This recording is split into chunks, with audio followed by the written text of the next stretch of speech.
nama saya Abdul Malik. Saya berumur 34 tahun. Ini saya dah cuba dua motor. Dua motor. Ah, Saya sebelum ni saya ada sakit tonsil level 4. Tonsil dan dia panggil OSA, sleep gangguan pernafasan waktu tidur.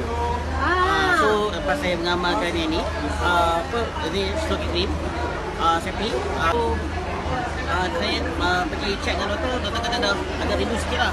Oh, ada reduce. Lepas ni kena konsisten lah. Oh, alhamdulillah.